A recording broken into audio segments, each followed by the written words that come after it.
A veces levanto un manojo de llaves y las hago tintinear delante de la congregación, diciendo, ¿el sonido de estas llaves os trae alguna alegría?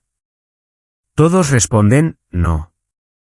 Claro que no, porque no están encerrados en una mazmorra. Si lo estuvieran, el sonido de las llaves les traería gran alegría. Sus corazones saltarían de esperanza. Los predicadores no predican sobre el pecado, y son tan morales como un médico que no le dice a su paciente que está muriendo: Señor, trae avivamiento. Por favor. En el nombre de Jesús, amén. Romanos 3:23. Porque todos han pecado y están privados de la gloria de Dios, siendo justificados gratuitamente por su gracia mediante la redención que es en Cristo Jesús, a quien Dios puso como propiciación por medio de la fe en su sangre, para manifestar su justicia, por haber pasado por alto, en su paciencia, los pecados pasados, con miras a la manifestación de su justicia en el tiempo presente, de modo que Él sea justo y justificador del que tiene fe en Jesús. ¿Dónde, pues, está la jactancia? Está excluida. ¿Por qué tipo de ley? ¿De obras? No, sino por una ley de fe. Pues sostenemos que el hombre es justificado por fe aparte de las obras de la ley. Esta noche tenemos ante nosotros lo que muchos eruditos y predicadores a lo largo de los siglos de la Iglesia han dicho que es la acrópolis de la fe cristiana, la ciudad fortificada del cristianismo, la gran estrella brillante en la Escritura. He escuchado a algunos hombres muy piadosos decir que si tuvieran que perder toda la Biblia y solo pudieran escoger un pasaje, este es el pasaje que retendrían. Porque en este pasaje se encuentra la propia salvación del hombre. Aquí hay palabras que son posiblemente las más grandes de toda la Escritura. Y no podemos entender el Evangelio de Jesucristo sin comprender algunas de estas palabras, algunas de estas cosas que se dicen en este pequeño texto. Y si no entienden la gloria de Dios en el Evangelio, ¿cómo van a vivir? ¿Cómo vivirán? Hoy en día, muchos, a quienes llamamos endurecidos por el Evangelio, no están endurecidos por el Evangelio. Están ignorantes del Evangelio. Muchos hoy en día que realmente han nacido de nuevo, que buscan motivación y razón y celo y una fuente de vida cristiana y no entienden que solo se encuentra en las verdades del Evangelio y sin embargo piensan que conocen el Evangelio. Pero el Evangelio en Estados Unidos hoy en día se ha reducido, como he dicho muchas veces, a 4 leyes espirituales y 5 cosas que Dios quiere que sepas. El Evangelio es tratado como una pequeña verdad. Cristianismo 101, algo que aprendes en 5 minutos y después oras una oración y luego pasas a cosas mayores. Pero no hay nada mayor que el Evangelio de Jesucristo.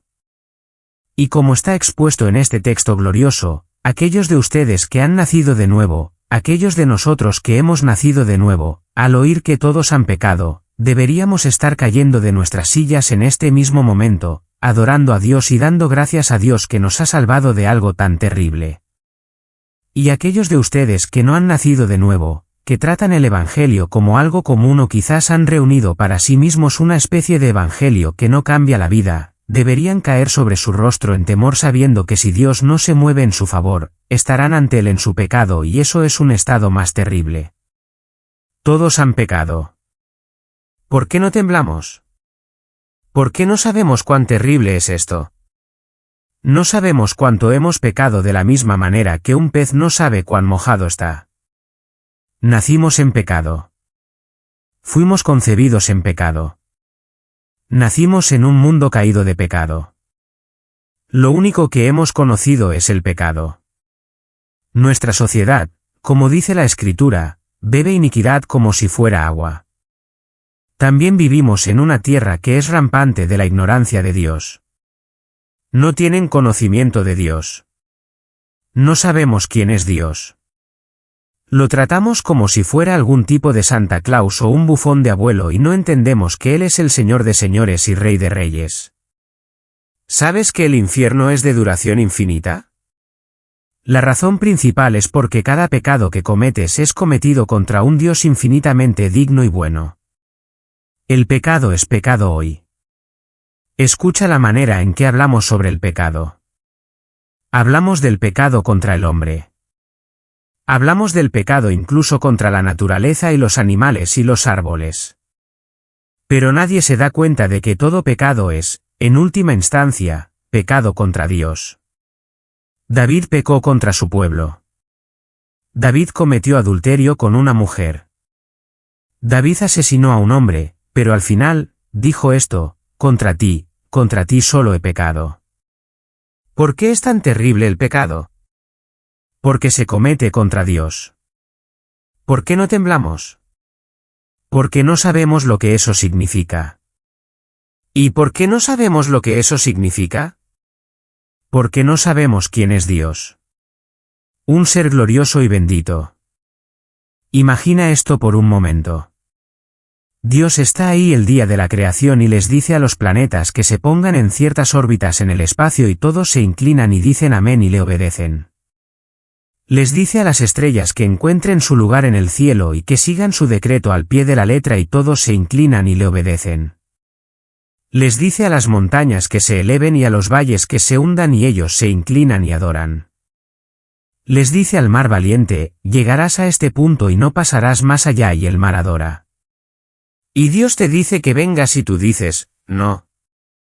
Qué perverso es nuestro pecado.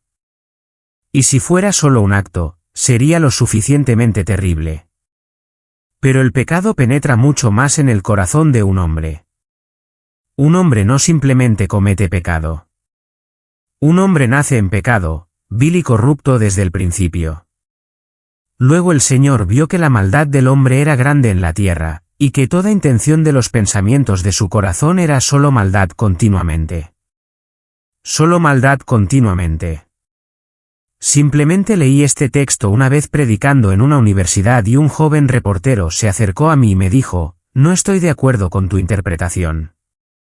Y le dije, joven, no interpreté el texto, lo leí. Y él dijo, bueno, no estoy de acuerdo. Y le dije, joven, déjame decirte algo. Si pudiera sacar tu corazón ahora mismo, si pudiera tomar cada pensamiento que has tenido desde tu primer momento de vigilia hasta esta misma hora, si pudiera tomar cada pensamiento que has tenido, no solo tus actos, sino tus pensamientos, solo tus pensamientos, y pudiera ponerlos en un vídeo, y pudiera mostrar ese vídeo aquí en este auditorio esta noche, correrías de este campus y nunca mostrarías tu cara aquí de nuevo porque has pensado cosas tan perversas y tan pervertidas que ni siquiera puedes compartirlas con tu amigo más cercano. De hecho, si tus amigos más cercanos conocieran algunos de los pensamientos que has tenido en contra de él ya no sería tu amigo. Y joven, no sé eso porque soy un profeta. Lo sé porque eso es lo que dicen las escrituras y sé que como tú, yo también soy un hombre. Puedo decir lo mismo sobre cada uno de ustedes aquí esta noche.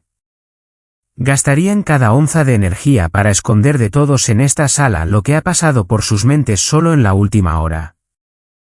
No me digas que las escrituras no tienen razón cuando hablan de que todos los hombres han pecado porque todos los hombres son pecadores. Luego imagina por un momento a un bebé de 18 meses que estás sosteniendo en tus brazos. Y ese bebé de 18 meses ve ese reloj brillante en tu muñeca y agarra tu reloj y tú apartas su mano y dices no. Empieza a llorar y a moverse en tus brazos. Alcanza el reloj de nuevo. Agarras su mano y dices no. Empieza a gritar y a llorar. Alcanza el reloj de nuevo. Dices no. Empieza a menear los brazos incluso en dirección a tu cara. Te someto esto, que si ese bebé de 18 meses tuviera la fuerza de un hombre de 18 años, te mataría allí donde estás. Padre, arrancaría el reloj de tu brazo y caminaría sobre tu cuerpo sangriento por la puerta sin sentir ni una onza de remordimiento. ¿Ves? Aquí hay algo que necesitas entender. Hitler no fue una anomalía. Hitler no fue un fenómeno. Hitler fue lo que todos en esta sala tienen el potencial de ser. Y no solo eso, necesitas entender, incluso en toda la maldad de Hitler, Hitler aún estaba restringido por la gracia común de Dios. Y necesitas saber esto, que si no fuera por la gracia común de Dios restringiéndote en tu estado no convertido, harías que Hitler pareciera un niño de coro. Lo que no entendemos es lo que enseñan las escrituras sobre los hombres. Los hombres son malos. Dices, bueno, no estoy de acuerdo. Eso es porque has agarrado suficiente del cristianismo para mantenerte en pie, pero no crees en la Biblia. El testimonio de las escrituras contra ti y contra todos los hombres es que nacemos con maldad y somos malos. ¿Tienes que enseñar a un niño a mentir? ¿Tienes que enseñar a un niño a ser egocéntrico? ¿Tienes que enseñar a un niño a ser egoísta? ¿Tienes que enseñar a un niño a ser brutal con otros niños? Ellos aprenden eso por su cuenta. Déjalos libres. No los disciplines y mira lo que tienes en 10 años. Un monstruo. ¿Por qué? Porque lo que dice la escritura es verdad. Y te tapas los oídos y dices, no quiero oírlo, no quiero oírlo. De la misma manera que una persona que muere de cáncer está en negación y le dice al doctor, no quiero oírlo, no quiero oírlo. Pero al taparte los oídos con las manos, te cierras a cualquier remedio. Lo primero que debes aceptar es esto, todos los hombres nacen en pecado y se entregan al pecado, y todos los hombres nacen odiando a Dios. Dices, bueno, yo nunca odié a Dios. Sí, lo hiciste. Si no lo hubieras hecho, si en tu estado no convertido no odiaras a Dios, entonces la Biblia no sería verdadera porque la Biblia llama a todos los hombres odiosos de Dios y enemigos de Dios. Dices, pero yo amo a Dios desde que era pequeño. No, amabas una imagen de Dios que creaste con tu propia mente y amabas lo que hiciste. Pero si alguien hubiera venido a ti y señalado el Dios de las Escrituras, hubieras dicho, nunca podría amar a un Dios así. Muchas veces voy a la gente y dicen, bueno, he amado a Dios toda mi vida. Y digo, ¿puedo sentarme contigo por media hora y simplemente explicar desde la Escritura algunas de las creencias cristianas históricas sobre Dios? Y después de media hora, un buen cristiano diría, ese no es mi Dios. Y tengo que decir, por supuesto que no. Pero es el Dios de las Escrituras. Es el Dios de las Escrituras. Porque todos nosotros nos hemos vuelto como uno que está inmundo y todas nuestras obras justas son como trapos sucios y todos nosotros nos marchitamos como una hoja y nuestras iniquidades como el viento nos llevan. Y digamos que todos ustedes, buena gente, dicen, bueno, debemos hacer algo al respecto. Entonces van a Kansas City, a la tienda más exclusiva, y compran la seda más fina que pueden encontrar, y llevan esa seda y envuelven a ese hombre de pies a cabeza en esa fina seda blanca y dicen, bravo, miren lo que hemos hecho. Hemos salvado el día. Hemos hecho que se vea presentable. Pero esa seda solo yace sobre esa carne por unos segundos. Y la corrupción del cuerpo de ese hombre comienza a sangrar a través de esa fina seda. Y esa seda se vuelve tan corrupta como el hombre mismo. Por eso todas nuestras buenas obras son como trapos sucios ante Dios. Porque nosotros mismos, antes de la conversión, tenemos un corazón de piedra, un corazón que odia a Dios, un corazón malo, nacido en pecado, inclinado hacia el pecado. Eso es el testimonio de las Escrituras. Pero ahora parece que las nuevas generaciones que siguen no pueden soportar la verdad. Prefieren ser engañados y pensar bien de sí mismos. Pero un hombre que no acepta su enfermedad no puede ser curado. Un hombre que no tiene todas sus esperanzas aplastadas con respecto a su propia justicia, mérito y valía no puede volverse hacia Cristo. Debemos darnos cuenta de que estamos desamparados y que solo hay un Salvador y su nombre es Jesús. El estándar es la naturaleza de Dios y la ley de Dios y la Biblia dice que nadie se ha conformado a sí mismo al estándar de la santa naturaleza de Dios, el estándar de la santa ley de Dios. Todos nos hemos torcido y dislocado. También dice que no hay ninguno que entienda, no hay ninguno que busque a Dios.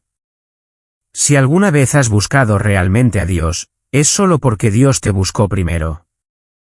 Dice, todos se desviaron. Juntos se volvieron inútiles. No hay ninguno que haga el bien, ni siquiera uno. ¿Cuántas personas, Incluso aquellas que se colocan dentro de la esfera del cristianismo, te dirán que van al cielo porque no son tan malas. Van al cielo porque son buenas. Pero ¿cuál es el testimonio de la Escritura?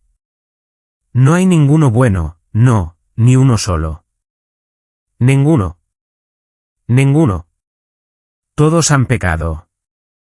Dices, hermano Pablo, no he pecado mucho.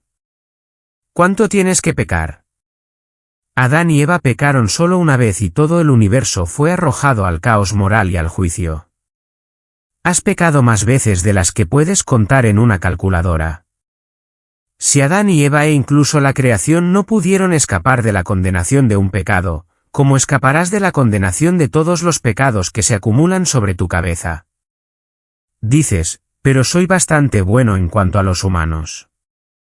Pero no serás juzgado por el estándar humano.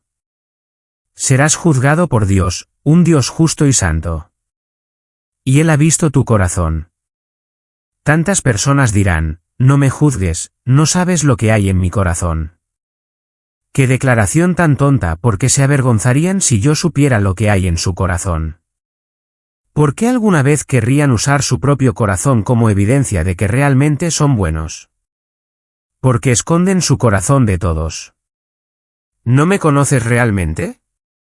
Está bien, entonces déjame verte en secreto.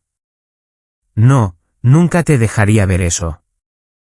Solo los pensamientos de nuestra propia mente nos acusan, todos han pecado y están privados de la gloria de Dios. Y no solo fuiste creado por Dios, todas tus facultades, tu misma existencia es sostenida por Él. Le debes cada respiración y cada latido de tu corazón a Dios y la respiración solo se da para devolverla en adoración y el corazón solo late para servirle. Y sin embargo, mira el testimonio en nuestra contra. Nuestras mentes y nuestras vidas están llenas de buscar nuestro propósito, buscar nuestros sueños, nuestras metas, nuestra voluntad, lo que queremos. Incluso aquellos que reclaman alguna forma de piedad tendrían que decir que en su vida diaria son ateos prácticos. Dios está lejos de sus pensamientos. Cuando están en el negocio, cuando están en la fábrica, cuando están en el campo, cuando están trabajando en casa, ¿es Dios el centro de sus pensamientos? ¿En todo su pensar y en todo su hacer, lo están haciendo para la gloria de Dios? Me dices, pero hermano Pablo, nadie es así. Ese es absolutamente mi punto. Todos han pecado. Todos han estado privados de la gloria de Dios. ¿Por qué los hombres son tan huecos y tan miserables y tan sin propósito? ¿No es asombroso? Los cristianos en Estados Unidos son los cristianos más ricos, más protegidos que han existido en la historia. Y sin embargo, entras en todas esas llamadas librerías cristianas tuyas y el 85% de los libros están escritos sobre lo vacíos que estamos. ¿Quieres saber por qué estamos vacíos? En primer lugar, porque la gran mayoría de los que se llaman cristianos no están convertidos. ¿Ves? Dios no necesita un hombre de relaciones públicas para hacerlo políticamente correcto para que la gente lo quiera. La Biblia dice que Dios es un Dios enojado y deberías caer de rodillas y alabar que lo sea. No solo es un Dios enojado, es un Dios que odia. No solo es Él un Dios enojado, es un Dios que odia. Y dices, sí, hermano Pablo, tienes toda la razón. Dios odia el pecado y ama al pecador. Bueno, eso se ve bien en la parte posterior de una camiseta cristiana, pero eso no es bíblico. La Biblia no dice que Dios odia el pecado y ama al pecador. La Biblia dice que Dios odia al pecador. Mira en Salmos 5 versículo 5. Los jactanciosos no se sostendrán ante tus ojos. Tú odias a todos los que hacen iniquidad. En otra traducción, odias a todos los que hacen mal. Ahora, dice aquí que Dios odia el pecado o que Dios odia al pecador. Dices, hermano Pablo, pero ¿qué pasa con Juan 3:16? Está en el libro, Dios amó tanto al mundo. Sí, está en el libro, pero también lo está Salmos 5. Pero Dios es misericordioso y un Dios amoroso. ¿Qué pasa con eso?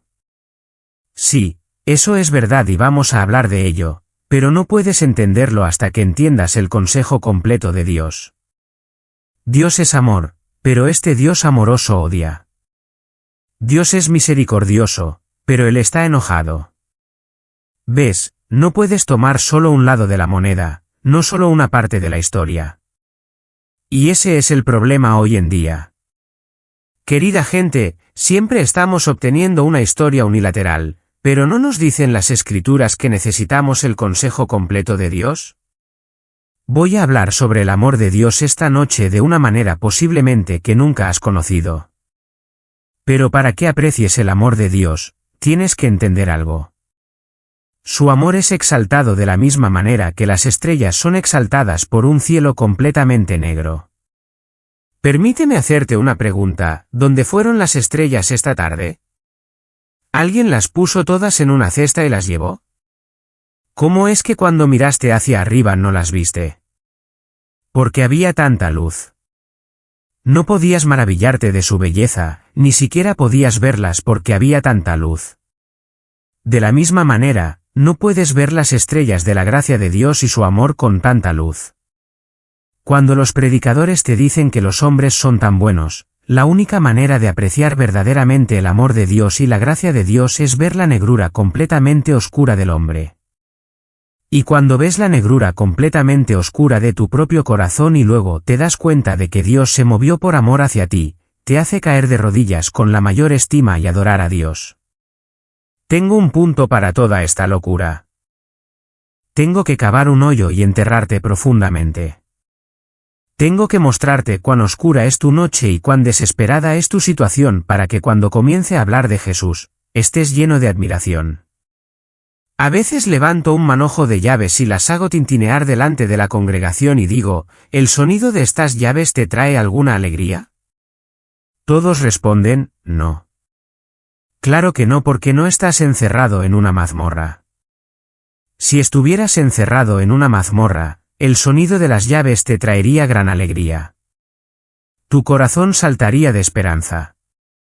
Los predicadores no predican sobre el pecado y son tan morales como un médico que no le dice a su paciente que está muriendo. Quiero humillar totalmente al hombre. Quiero que el hombre vea lo que es para que cuando hablemos del amor de Dios al enviar a su propio Hijo, los hombres griten, gracia asombrosa, qué dulce sonido. Hace varios años, cuando estaba en Perú, alguien me envió una cinta, gracia asombrosa. Estaba tan feliz. Me encanta esa canción. Y la puse en mi pequeño reproductor de casetes allí y dio la vuelta durante el primer verso. La saqué del reproductor de casetes y la tiré directamente a la papelera. ¿Quieres saber por qué? Porque decía esto, gracia asombrosa, qué dulce sonido que salvó a un hombre como yo. ¿Sabes? Creo que dice pecador como yo y antes de eso dice desgraciado como yo y gusano como yo. Mira, cada generación parece estar mejorando. Los hombres no necesitan salvadores. Los desgraciados sí. Y cuando quitas la oscuridad del hombre, quitas la gloria del Evangelio. ¿Alguna vez te has preguntado por qué algunos hombres que eran drogadictos y mujeres que eran prostitutas y asesinos y todo lo demás, cuando se convierten, parecen estar llenos de un celo especial por Dios?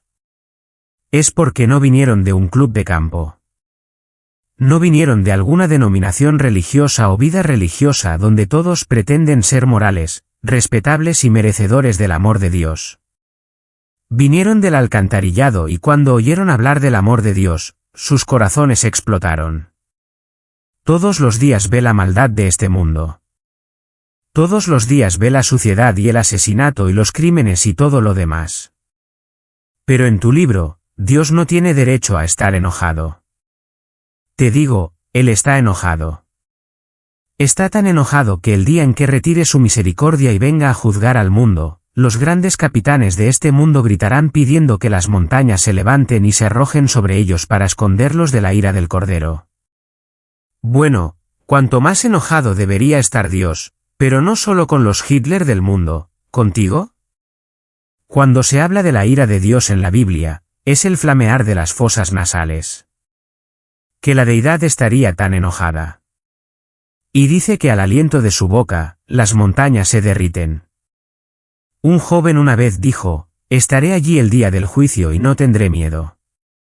Y le dije, no, joven, te derretirás ante Dios como una pequeña figurita de cera ante un horno de fundición. Dios viene con odio contra el mal. Dios viene con ira contra el mal. Dices que Dios es amor y por lo tanto no puede odiar.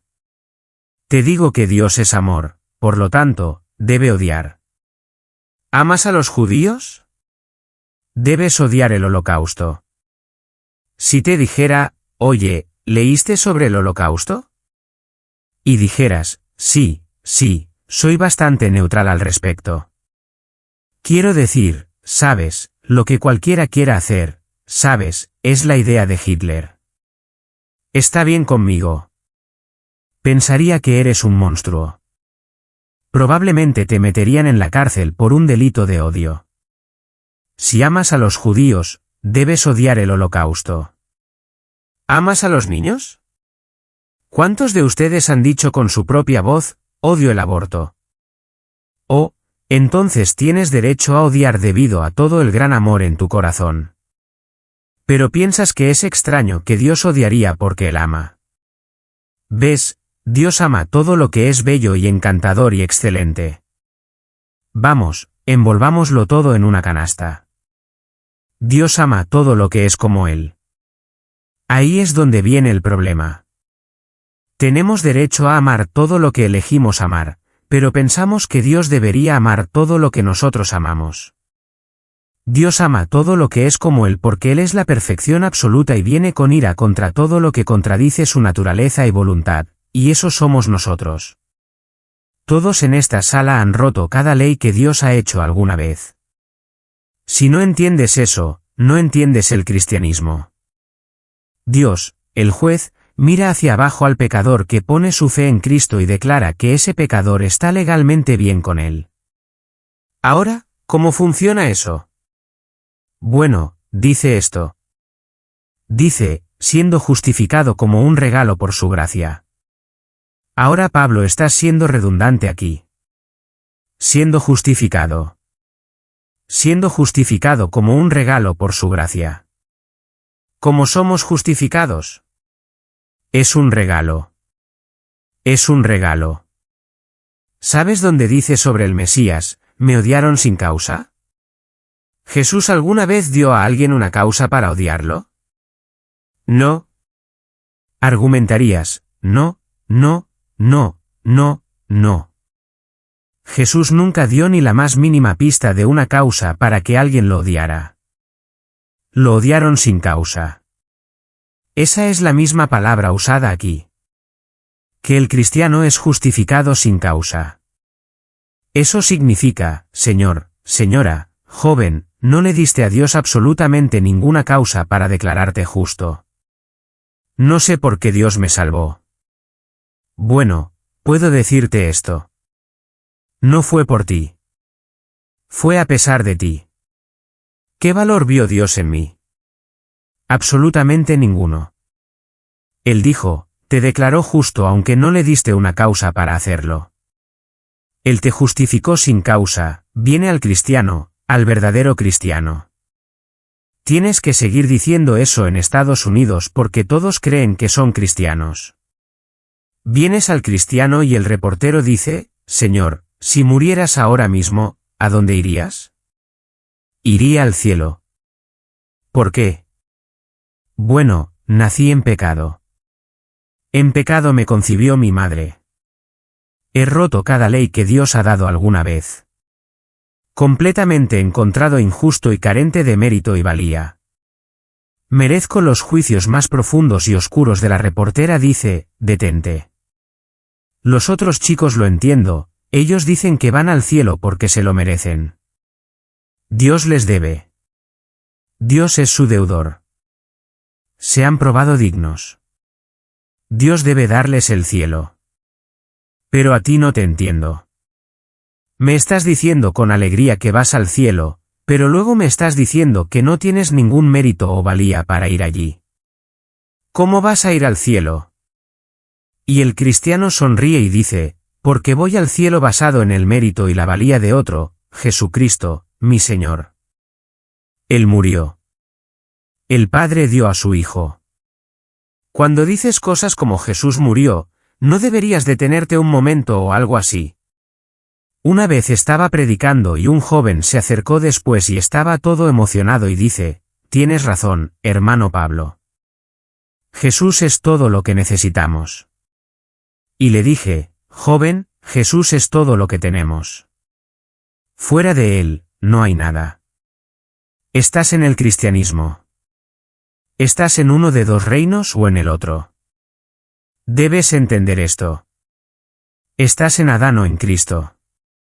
¿Estás en la muerte o en la vida? ¿Estás en la carne o en el espíritu? ¿Estás condenado o liberado? Sigue y sigue y sigue. Lo único que tenemos es Cristo. En Cristo, en Cristo. Por eso Pablo el apóstol se vuelve loco en el libro de Efesios. Ni siquiera sabe dónde poner el punto. Solo sigue escribiendo y escribiendo porque todo está en Él, en Él, en Él, en Cristo, en el Hijo, en Él. Todo se trata de Cristo. No se trata de ti. Y por eso amo a ese viejo cantante de himnos que dijo, nada en mis manos traigo. Es Cristo o nada. Y más te vale que sea así. ¿Por qué? Porque si fuera 99,99% Cristo y 0,01% tú, irías al infierno. Es Cristo y solo Cristo. Proverbios 17:15, el problema. Cualquiera que justifique al malvado es una abominación para Dios. Ahora piensa en Proverbios por un momento. Mira lo que nos está enseñando. ¿Cualquiera que justifique a un hombre malvado es qué? Una abominación para Dios. Pero, ¿de qué hemos estado regocijándonos en los últimos minutos? Dios nos justificó aunque fuéramos malvados. ¿Alguien ve un problema? Si Dios dice que cualquiera que justifique al malvado es una abominación ante él, entonces, ¿cómo puede Dios justificarte siendo malvado sin convertirse en una abominación? Y ese es el mayor problema en toda la Escritura y eso es de lo que se trata el Evangelio de Jesucristo. El mayor dilema en toda la Biblia es este, si Dios es justo, no puede perdonarte. A veces he oído a evangelistas decir esto, Dios podría haber sido justo contigo, pero en lugar de ser justo, fue amoroso. ¿Sabes lo que significa eso? El amor de Dios es injusto. ¿Ves eso? La gente dice muchas cosas estúpidas. Que un hombre pudiera sufrir durante unas pocas horas en ese árbol y salvar a una multitud de hombres de una eternidad en el infierno porque ese hombre valía más que todos ellos juntos. Cuando los teólogos hablan del sacrificio perfecto de Cristo, no solo están diciendo que era sin pecado. También están hablando del valor infinito de la vida dada. Tomas una balanza cósmica gigante. Pones en ella todo lo que puedas encontrar. Pones estrellas y galaxias, soles y lunas y planetas y tierra, montañas y montículos, polillas y hombres, grillos y payasos, todo lo que puedas encontrar, polvos y rocas de granito, todo lo que puedas encontrar de la creación, y lo pones en una balanza, y pones a Jesús del otro lado y él pesa más que todo. Es su valor. Es Dios. Su valor no puede ser valorado ni puede ser vaciado o comparado. ¿Ves la preciosidad de Cristo? Alguien tenía que morir allí que fuera un hombre. Alguien tenía que morir allí que fuera Dios. Y Cristo cumple ambos. Si estás salvado aquí hoy, no estás salvado porque los romanos clavaron a Jesús a un árbol. No estás salvado porque los judíos lo azotaron o lo golpearon. Si estás salvado aquí hoy, es porque cuando estaba en ese árbol, llevó nuestro pecado y su propio Padre lo aplastó. No estamos salvados por lo que los romanos le hicieron a Jesús. Estamos salvados por lo que Dios le hizo a Jesús. Lo sacrificó a su único hijo engendrado. Según la ley, la nación de Israel, los líderes saldrían, los ancianos de Israel, y pondrían sus manos sobre un macho cabrío, transfiriendo simbólicamente, imputando los pecados del pueblo a la cabeza del macho cabrío. Un macho cabrío sería sacrificado. Otro sería llevado fuera de las puertas del campamento para vagar en el desierto y morir. Así que el escritor de Hebreos dijo que Jesucristo sufrió fuera de las puertas de la ciudad, abandonado por Dios y abandonado por el pueblo de Dios, el portador del pecado, el triagión, el 3 veces santo. ¿No entiendes? ¿Alguna vez has leído Isaías 6? En el año que murió el rey Uzías, vi también al Señor alto y exaltado y su manto llenaba el templo. Y sobre él estaban los serafines, cada uno con 6 alas. Con 2 se cubrían la cara y con 2 se cubrían los pies y con 2 volaban. Y uno gritaba al otro, Santo, Santo, Santo, el Señor de los ejércitos. Toda la tierra está llena de su gloria. Y los postes de la puerta se movieron ante la voz de quien gritaba, y la casa se llenó de humo. Juan capítulo 12 nos dice que el Dios que Isaías vio era el Hijo de Dios. Isaías vio su gloria. Y este glorioso, al que ni siquiera los más grandes arcángeles en el cielo pueden mirar debido a su hermosura y su pureza. Los serafines son llamados seres ardientes en hebreo. No arden por su propio combustible. Solo son un reflejo de la santidad ardiente del Hijo de Dios, el reflejo de su belleza. Y sin embargo, éste dejó un trono donde toda su vestidura llenaba todo lo que se debe llenar, donde su gloria sin medida llenaba todo en la tierra y el cielo e incluso el infierno. Y dejó ese trono y se hizo hombre y fue al árbol y él, que no conoció pecado, se hizo pecado por nosotros. Muchos de los seguidores de Jesús fueron crucificados. No solo crucificados, fueron crucificados boca abajo. No solo crucificados boca abajo, fueron cubiertos de brea y prendidos fuego para proporcionar luces para las calles de Roma. Pero muchos de esos seguidores de Jesús encadenados siendo llevados a ser crucificados cantaban himnos llenos de alegría. ¿Realmente crees que el capitán de nuestra salvación está en un jardín acurrucado por miedo a una cruz aunque sus discípulos fueron a la misma cruz con alegría en su corazón? ¿Crees que el capitán de nuestra salvación es tan débil? Piensa, hombre. Jesús no tenía miedo de una cruz o un clavo o una lanza o una corona de espinas. ¿Qué había en la copa? Ira, juicio y justicia de Dios como luz blanca cegadora cayó aplastando sobre la cabeza de su único hijo engendrado. ¿Nunca has leído? Y agradó al Señor, Yahvé, aplastarlo, molerlo a polvo. Imagina por un momento una presa de 10,000 millas de alto y 10,000 millas de ancho, y tú estás parado debajo de la cosa, a 1 milla de distancia de la pared. Y de repente en un segundo se quita la pared y toda esa agua viene aplastando sobre ti. Pero justo antes de que llegue a tus pies, la tierra se abre y la traga. Así que la ira de Dios destinada para la gente, el Hijo de Dios tomó esa copa de la mano de su Padre y bebió cada gota. Y cuando gritó, está terminado, la volteó y ni una gota cayó. Bebió todo. Él ya no es solo un pequeño accesorio que pones en tu vida para mejorarla. Él es tu vida. Estás consumido por Él. Estás constreñido por Él, cada pensamiento, cada juicio, cada palabra, todo lo que haces. ¿Por qué haces esto, Señor? ¿Por qué haces eso, Señor? Porque Cristo ha derramado su propia sangre por mi alma. El amor de Dios en Cristo me constriñe. Él murió. Pero Cristo murió. Esas palabras deberían ser suficientes para romper tu corazón en 1000 pedazos y hacerte caer al suelo y adorar. A Cristo murió por ti. Pero Pablo nos dice, las Escrituras nos dicen que no permaneció muerto. No es solo la muerte de Jesucristo la que nos salva. También es la resurrección de Jesucristo lo que tiene una gran parte en esta historia. Si hubiera permanecido muerto, no habría nada. Todo se habría destrozado. Pero Dios ha reivindicado a su único Hijo engendrado al resucitarlo de entre los muertos.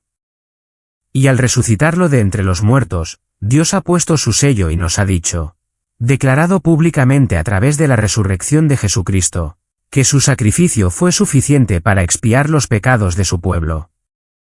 Cristo murió. Cristo resucitó de entre los muertos, y Cristo ascendió 40 días después a la diestra de su Padre.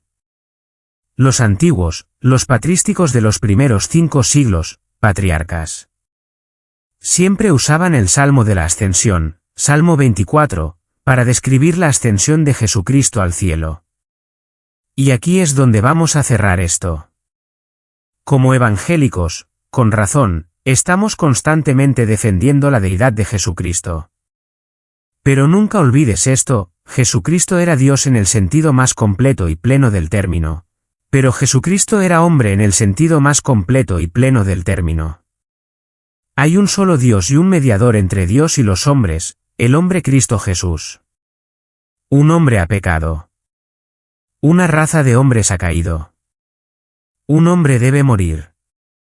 Y un hombre debe resucitar de entre los muertos. Y entonces esa oración tan esperada de Job debe ser respondida. ¿Ves? Una escalera que solo llega a la cima, Charles Spurgeon nos dice, no sirve. Y una escalera que solo llega al fondo no nos ayudará. Necesitamos una escalera que llegue desde el fondo hasta la cima y desde la cima hasta el fondo. Necesitamos un Salvador que sea Dios y hombre.